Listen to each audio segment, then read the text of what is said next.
Greetings. My name's Guy Dauncey, and this is the show called Change the World, where I like to invite guests on who share my passion for positive solutions, for vision, for finding opportunities in crisis, for doing something good in the world instead of just complaining. My guests today, I'm very delighted, are Don Elliot and Fran Hunt-Jinnouchi. So Don, you've been Executive Director of the Greater Victoria Coalition. You are Executive Director, the Greater Victoria Coalition to End Homelessness, with a Master's in Urban Planning from McGill and a passion for community development. And Fran, you've been Executive Director of the Aboriginal Coalition to End Homelessness, and 20 years involved with Aboriginal people, including the Director of Indigenous Affairs at UVic and stuff like that. So we're talking homelessness, we're talking a crisis everyone sees and deals with and puzzles with every day. What's this, either of you, the single biggest misunderstanding that people have about all this? Fran, what do you think? I'd say the single biggest misunderstanding is that people choose to be homeless or to stay homeless. Right. Of course, there's always a small percentage of people who that is their lifestyle, that is what they choose. But the majority of people, given the opportunity, given the support, giving an equal pathway to success, would really jump at the chance. Not only to have a home, but to have a life, health and wellness. So I do hear people saying, oh, it's their choosing to do it. If they worked harder, they could. And that's an easy mental cop-out for the person who's observing homelessness, because you haven't got to do anything about it. It's all their fault, right? Exactly. Yeah, so, Don, what would you say is the biggest misunderstanding? I think the biggest misunderstanding is that homelessness is what we see on the street. That the individual with their shopping cart, carrying their belongings, sleeping rough is a homelessness experience. And the reality is homelessness comes in a variety of different forms. It begins absolutely with someone being unsheltered, living on the street. But it also includes individuals in emergency shelters, individuals who are provisionally housed, so individuals that are in transitional housing or incarcerated, so they don't have a long-term stable housing situation. The other piece is those individuals that are provisionally accommodated, so that's individuals who are at risk of becoming homelessness due to low income, due to high housing costs, or anything else that may come up. So it actually is a very diverse set of experiences, and it's a very broad population, which is important for us to understand when we talk about population level solutions that are focused around the needs of individuals. And does couch surfing fit into that category? You know, people are just making do on friends and so couch surfing, living in cars, all of those are experiences of homelessness, but we don't often think about that. When we look at youth, for example, we don't see them in high numbers in the shelters, but we do understand that they spend quite a bit of time staying with friends or couch surfing. Women fleeing violence is another example where they may not show up in shelter data, but they do look at other options to sort of get off the street or get out of the shelter that are informal. And those are some of the important pieces that we're constantly looking at and being aware of. I mean, I lived in Victoria. Well, I know I moved out 3 years ago, but I lived here 25 years, and every single year the crisis was there. And it gets talked about when the weather's cold and when someone makes a complaint. But how can it be that in 25 years we failed to solve this problem? We're such a wealthy society. What's holding it up? Well, I think that's a good question, but I think at all levels of society we have to take on some of the responsibility. Whether it's from our Indigenous community and leaders. I mean, I'm an Indigenous person who's been a chief of my community in the past as well. Federal government, provincial government, but neighbor to neighbor. What I've seen happen, particularly based on what I've heard from the street community, is this sense of dislocation, disconnection from their homelands, but also a feeling that they're not wanted here either in the city. And so there's a whole breakdown regarding relationships and connectivity. So I really think that that's central to everything that we need to do moving forward, is to recognize that beyond physical structures, as society, we need to rebuild community. Sense of family and sense of place. How much, just to get the data down, how much of the homelessness numbers is Aboriginal people? So it depends on who you talk to and when you talk to. that particular organization. In the point in time count, the most recent one, what was it, 33%. 33% Yes. of this last count. If you talk to a service provider or a shelter, the numbers may range from 25 to 40%. Okay, yeah. Interestingly, though, with this most recent point in time count, Yes. when you look at Indigenous women in their subset group of Yes. Indigenous people versus non-Indigenous women, that number jumps up by about 10%.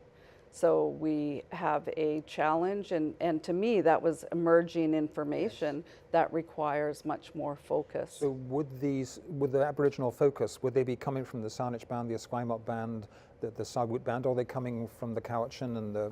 I'm really glad you asked that question, because that was the very first step we took as an organization when we formed as a nonprofit. Yeah. Is we surveyed 100 people, Indigenous people, Yeah. that were experiencing homelessness in the city of Victoria. Yeah. Of those 100, 48% were from one of the 3 tribal groups on Vancouver Island. Right. Another 19% were from a First Nations community in British Columbia. Wow.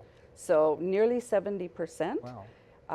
That really tells us it's a homegrown problem Yeah. requiring homegrown solutions. So if your home band is somewhere in the interior, you're very long away from family, aren't you? Mm-hmm. Far away from that network of cousins and aunts and yeah. Yes, absolutely. So that was helpful for us, because it prompted me to reach out and connect with, the Nuu-chah-nulth Tribal Council, the Kwakwaka'wakw, Kwakiutl District Council, to talk about ways that we could collaborate and work across the island to address the problems.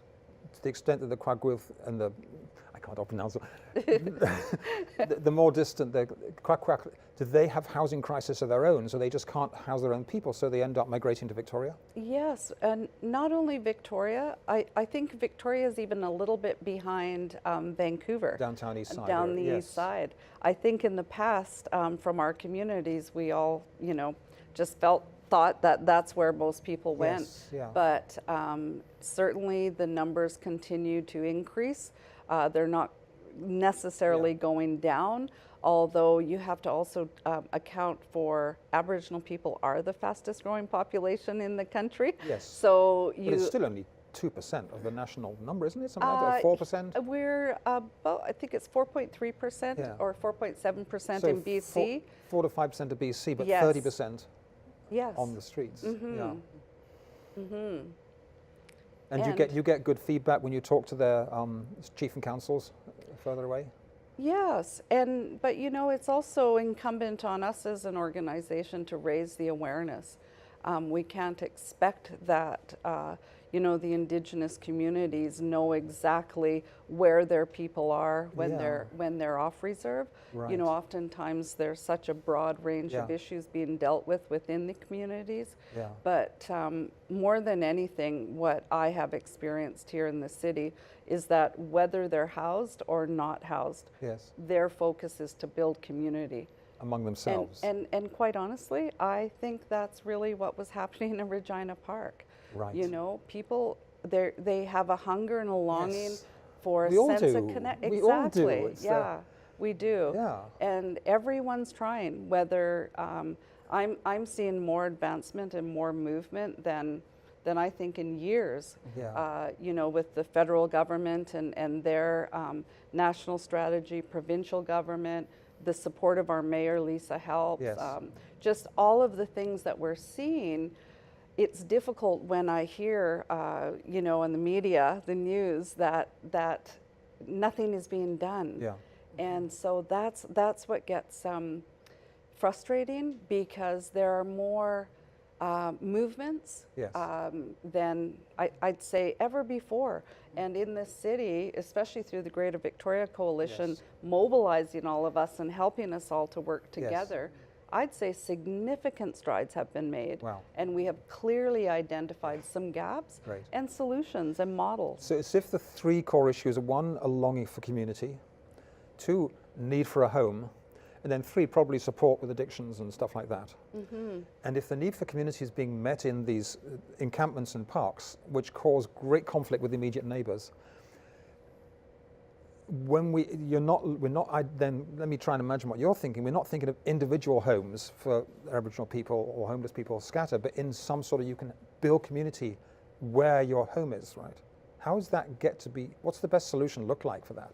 Well, Is it a co-housing kind of project? we are piloting a project. We're now nearly at the end of it, year 2, Yes. and it's called the Priority 1, and it is a result of the mayor's Priority 1 task force. Yes. Mayor Lisa helps, and she had key people and agencies at the table, from the Chief of Police to BC Yes. Housing and Victoria Integrated Courts, Greater Victoria Yes. Coalition, and 74 individuals were involved or identified Yes. at that time. 20 self-identified as Indigenous. Right. So we piloted a project, partnership with Island Health, Victoria Kool-Aid Yes. Society, and with very, very promising results in being able to keep people stably housed. Right. But it really drills down to, how do you quantify love? Because that's what we are creating. Well, you could count the number of people who you trust and ask people that, do you trust this person or not? And that will give you some Well, and number. are they staying housed? True. Because these individuals are individuals that Yeah. almost every resource has been tried, every program has been tried. And by providing culturally supportive housing Yes. and feeding the spirit, Yes. the soul, as well as the physical self, Yes. having elders, having Yeah. a trip to pick medicine, to get out on a Together. canoe, there's something working. There's something very powerful in what's occurred. And so just going back to what you Yeah. said, though, what we found in our midterm review of that program is, yes, we have some very promising practice, Yes. but we're not creating pathways to recovery and healing. That's our focus right now. Right. So we held a Yeah. gathering and brought elders and leaders and Yeah. medicine keepers from across the island to say, how do we now indigenize harm reduction practice? Right. Because housing is kind of one cornerstone, Yes. culture and spirit Yes. is another. We have to help them out at the downtown maze. Yes. Because, if you think about all of our ancestors going back 100,000 years, for all of that period, except for the last 100, we lived in community. That's right. Mostly with our family and neighbors and cousins and aunts all around us. It's very, very recently we don't have that. Mm-hmm. And it's such a fundamental longing and need.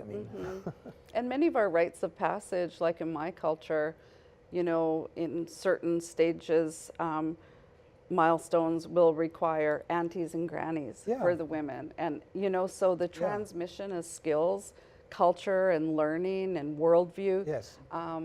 that's important. That's what gives us a sense of purpose. Which is your First Nation? I'm Kwakiutl Okay. Nguskimu, so I'm from Kwakwaka'wakw territory. Right. Yeah, which is up by Quadra? Well, it's really, what is it, from Campbell River north, or Okay. close to Courtney north, yeah. So I Don, do think, yeah. just to circle back Yes. to a comment that Fran had made about the changing state of where we are in terms of resources. You asked the question originally, sort of driving at where this comes from, and I can't help but share, my perspective related to the withdrawal of senior levels of government from large-scale social programming in the late 80s and early Yes. 90s. 30 years of... That had a considerable, Cooperative housing. absolutely Yes. had a considerable impact. Yeah. But as Fran had identified, the Government of Canada had recently announced a $40 billion 10-year plan, a national housing strategy. The Government of British Columbia has announced $1.6 billion over 3 years to support Yes. construction of new housing opportunities. The Capital Regional District here showed incredible political leadership by borrowing $30 million Yes.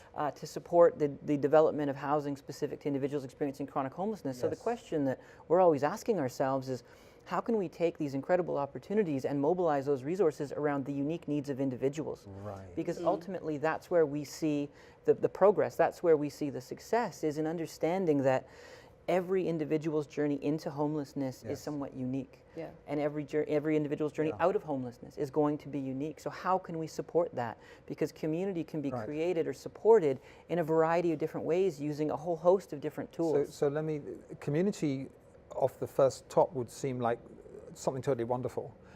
If community is people mutually supporting each other in their drug habits and alcohol addiction, so they're co-enabling each other, can it become a negative thing if you're just constantly stuck in with a bad crowd?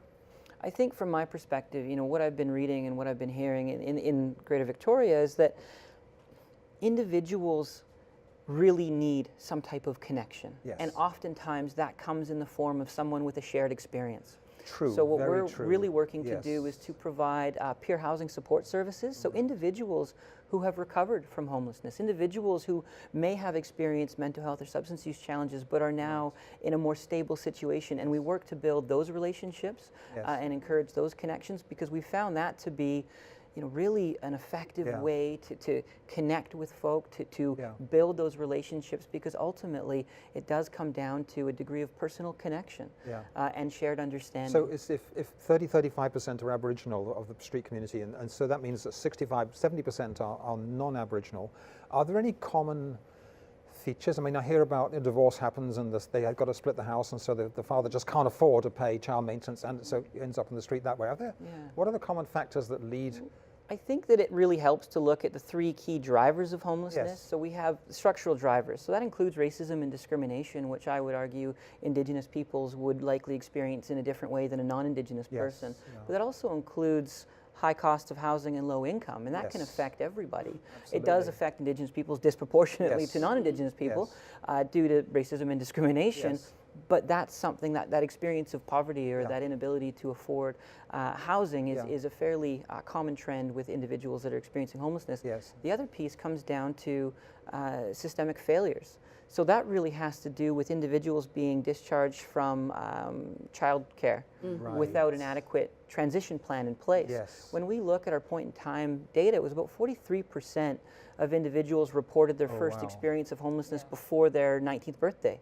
Yes. That's so the a money gets cut at 18 staggering- is, or 18 and 19, you suddenly lose all support and off you go. There are some programs that continue to provide support right up Right. until the age of 25, 26 years old, but what Yeah. we're finding is that for a number of reasons, there is a huge number of individuals that are currently experiencing homelessness, that are adults, that started their homelessness experience as a young person. Wow. So Okay. that's really important to consider. The other key piece is individuals being discharged from correctional facilities Yep. or from hospitals Oh, without that strong connection I would have to never thought about the housing. hospital thing. Absolutely, because Oh, it's yes. a cycle. And then the third piece, the third key driver really does have to do with personal circumstance, and that can be anything from a job loss to a Yes. personal tragedy, your house burning down, you don't have Right. rental insurance, something like Yes. that, or it could include mental health and substance use, and it's really all of those three drivers coming Yeah. together that result in a homelessness experience, and we Yeah. do find that some people are affected disproportionately by those due to some of the challenges around Right. racism, around discrimination, around the Yeah. pervasiveness of poverty.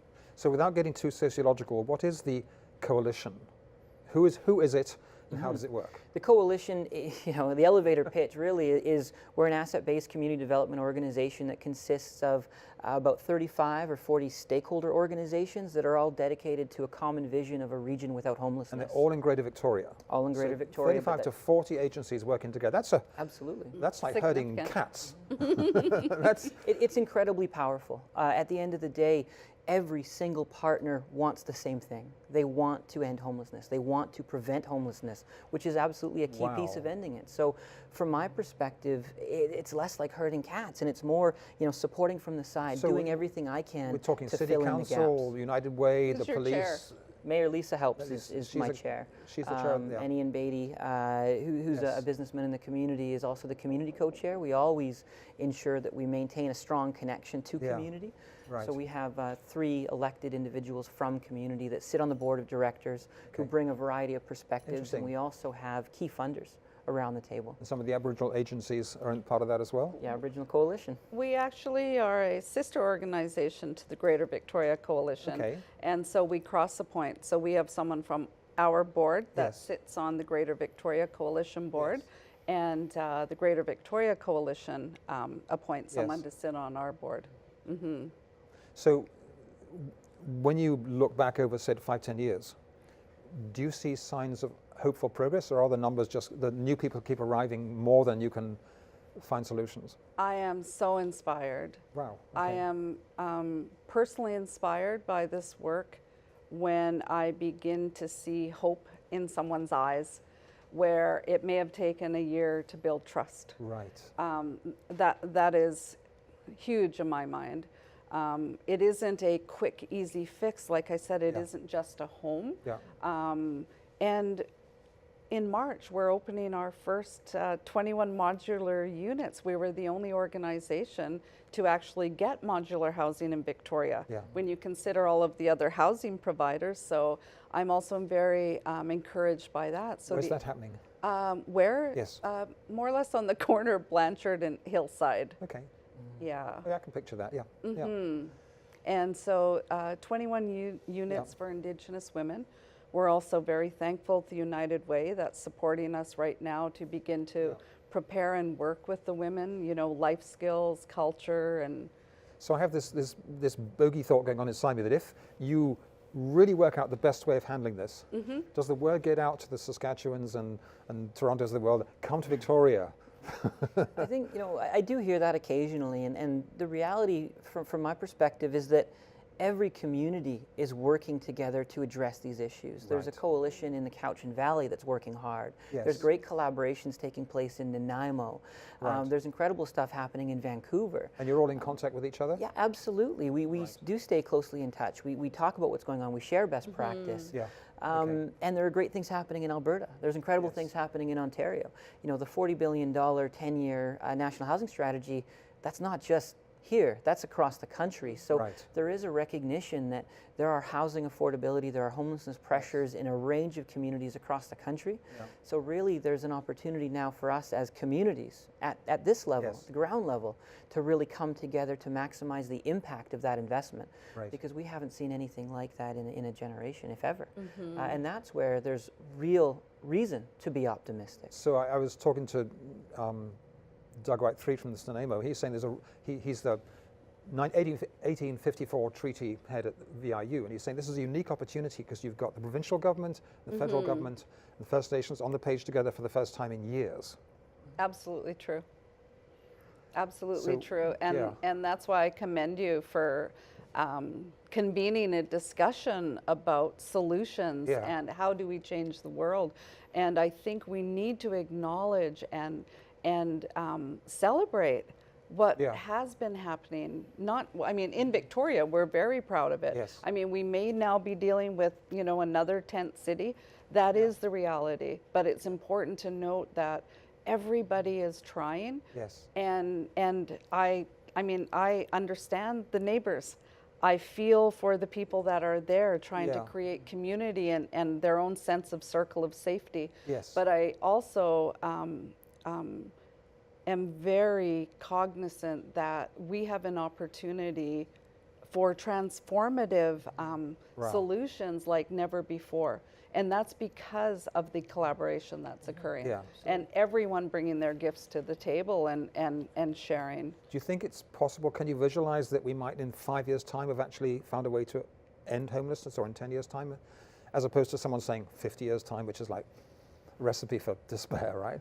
I mean, I think that one of the key pieces of that is looking at, we did a shelter analysis back in 2014, and what we found is that 85% of people accessing emergency shelters were using that for the very purpose of being an emergency shelter.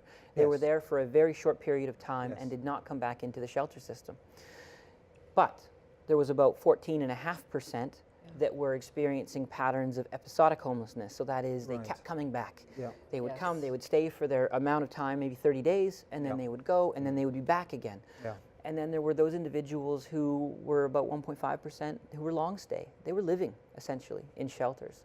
Now that 15%, that's what our core focus is. And that's where we're really targeting achieving functional zero of homelessness. And what that means is we have the same number of individuals experiencing episodic or long stay, we call it chronic homelessness, as there are placements available, so that everyone's experience of homelessness will be brief and one time.